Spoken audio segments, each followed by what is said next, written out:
Why miracles of the cross? Why now? We kill you when you make the sign of the cross. These words, spoken by an Indian chief to Saint Isaac Jogues, expressed the sentiment some tribes in North America had toward the cross and the black robes who venerated it and preached on it and showed it. Saint René Goupil was the first North American Jesuit evangelist to be martyred while a captive of the Iroquois Indians in Albany, New York.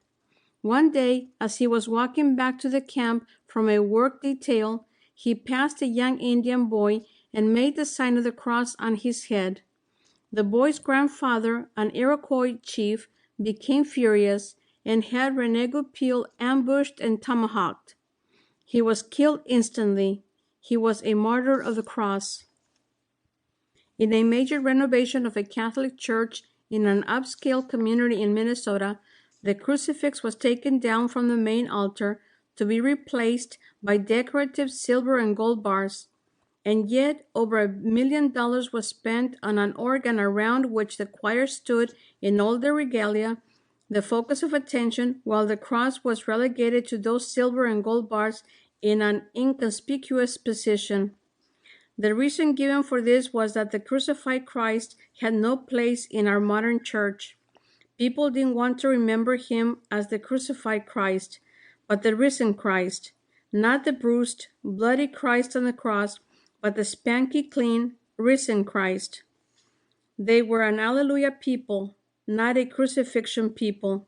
And yet, someone forgot to tell them that you cannot have an Easter Sunday without a Good Friday. You cannot have the resurrection without the crucifixion. On November 23, 1927, on the grounds of what is today the National Lottery Building in downtown Mexico City, Blessed Miguel Pro stood in front of a firing squad.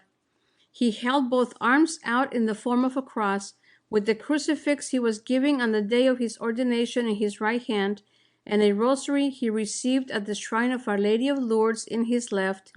And as the soldiers prepared to fire upon him, he cried out, "Viva Cristo Rey," which translates to "Long live Christ the King."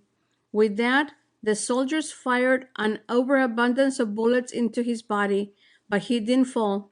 He stood in the form of a crucified Christ for a few minutes, while flashbulbs popped like firecrackers as he was photographed by all the newsmen in Mexico, photographs which created a martyr for Christ. Last year, at a major Marian shrine in Europe, a sister dressed in a business suit with earrings and all the secular trappings explained to us why they had to take the crucifix down in the church, because it offended the sensibilities of many of the non-Catholics who visited the shrine. They replaced the crucifix with flowers.